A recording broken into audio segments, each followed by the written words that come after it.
El 25 de noviembre es el día de la eliminación de la violencia contra la mujer. Es por eso que en esta ocasión les presento 4 cosas que las mujeres tenían prohibido en el pasado.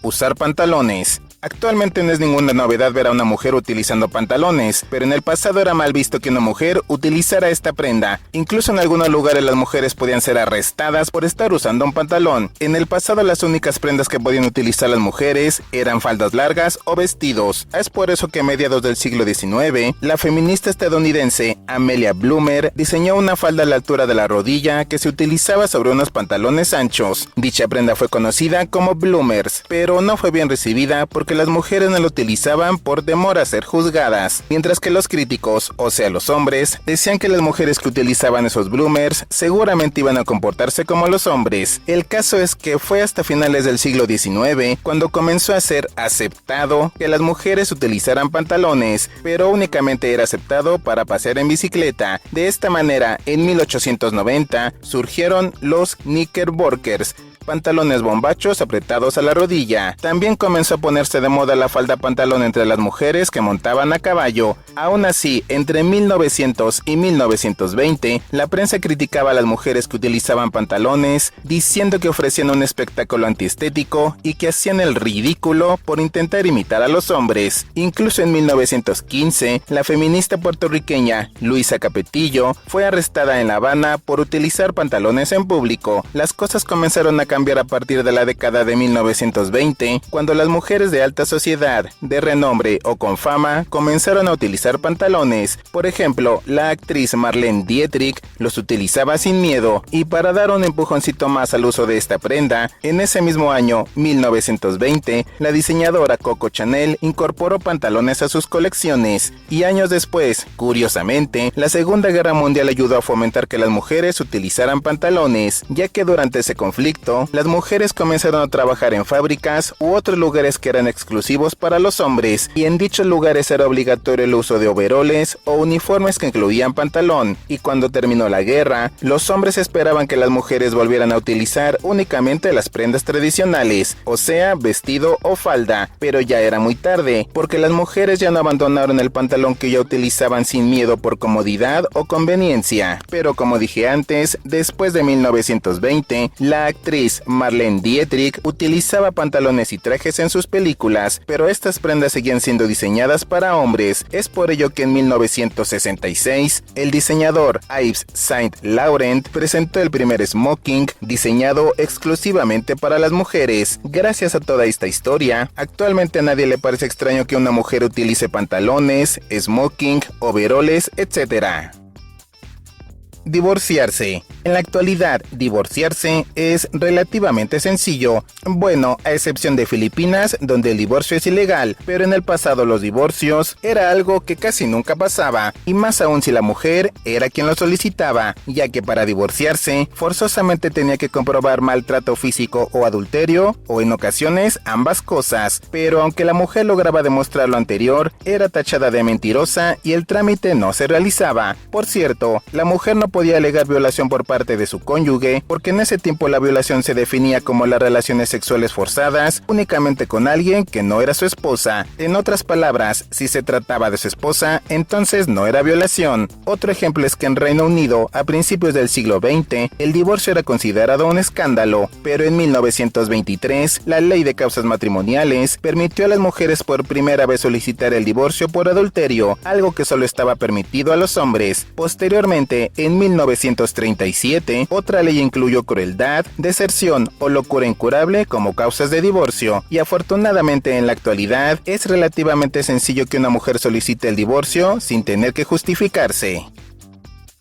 Votar. Actualmente las mujeres pueden ejercer su derecho al voto sin ningún problema. Bueno, en la mayoría de países, pero en el pasado no era así, porque las mujeres tenían prohibido votar. La primera vez que las mujeres pudieron ejercer su derecho al voto fue en 1776 en el estado de Nueva Jersey, en Estados Unidos. Bueno, aunque en realidad fue permitido por error, ya que una ley decía que las personas podían votar, pero al decir las personas se referían a los hombres. Sin embargo, varias mujeres aprovecharon ese hueco legal para ejercer su derecho al voto, pero cuando el gobierno se dio cuenta de su error, abolieron aquella ley en 1807 y nuevamente las mujeres ya no podían votar. Fue hasta el año de 1838 cuando por primera vez en la historia, de manera legal, a las mujeres se les permitió votar. Eso ocurrió en las Islas Pitcairn, un lugar pequeño y poco habitado perteneciente al Reino Unido, pero que sentó el precedente. Pero las mujeres solo podían votar en aquellas islas porque en el resto del territorio británico estaba prohibido. Las mujeres lograron su derecho al voto en Reino Unido hasta 1918, pero después de las pequeñas Islas Pitcairn, el primer país que autorizó el voto femenino en todo su territorio fue Nueva Zelanda en 1893, y desde ese momento, con el paso del tiempo, varios países siguieron el buen ejemplo. Por ejemplo, en México, la primera vez que las mujeres pudieron ejercer su derecho al voto fue el 3 de julio de 1955, pero aún así, aunque no lo crean, hay varios lugares en México donde a las mujeres no se les permite votar, y no es que lo prohíban las leyes, sino sus propios esposos. Por ejemplo, en el estado de Oaxaca, hay al menos 417 municipios que se rigen por sistemas normativos internos basados en usos y costumbres. En esos municipios, la tradición es que los hombres se reúnan para elegir a los alcaldes o presidentes municipales, que por supuesto únicamente pueden ser hombres y no se toma en cuenta a las mujeres.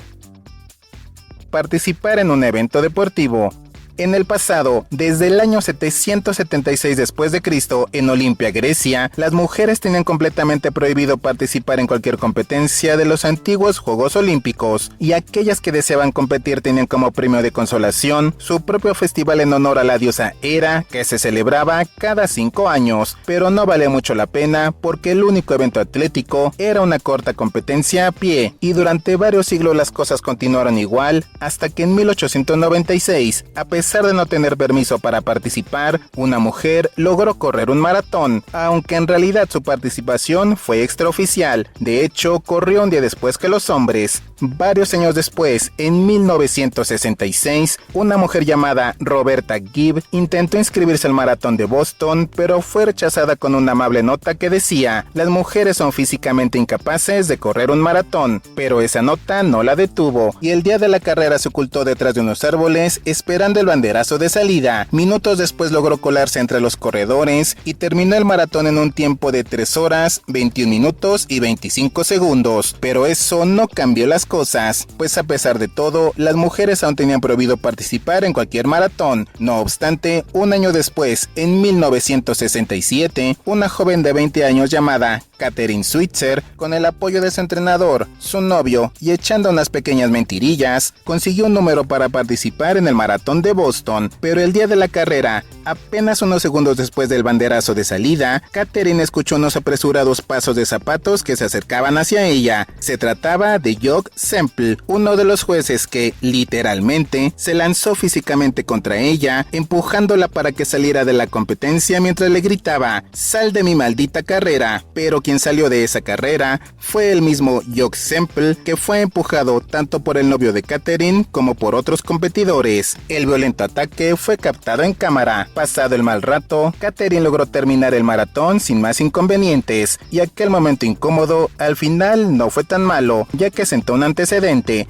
Y en 1971, el Maratón de Nueva York integró la categoría de mujeres, esperando que otros maratones siguieran el buen ejemplo. Y así pasó, pues en 1973 en Alemania se celebró el primer maratón solo para mujeres. Por otro lado, ese mismo año, 1973, Katherine Switzer y Jock Semple hicieron las paces en el maratón de Boston, donde ya podían participar las mujeres de manera oficial. En 1979 se celebró el primer maratón de mujeres en Tokio. Por otro lado, el primer maratón que se celebró en México fue el 14 de septiembre de 1980 en la ciudad de León, en el estado de Guanajuato, y por supuesto las mujeres también participaron, resultando como ganadora Gloria Alonso, que fue mejor conocida como la Niña Corredora, ya que apenas tenía entre 17 y 18 años de edad. Ese mismo año, el Colegio Americano de Medicina Deportiva emitió un comunicado comunicado diciendo que no existían evidencias físicas ni médicas que demostraran que las carreras de larga distancia fueran contradictorias para las mujeres que cuentan con un entrenamiento previo. Dicho comunicado consiguió que las mujeres fueran incluidas en los siguientes Juegos Olímpicos, y de esa manera se celebró el primer maratón femenil dentro de unos Juegos Olímpicos en 1984. Y gracias a todo esto, actualmente las mujeres pueden participar en cualquier maratón sin ningún problema.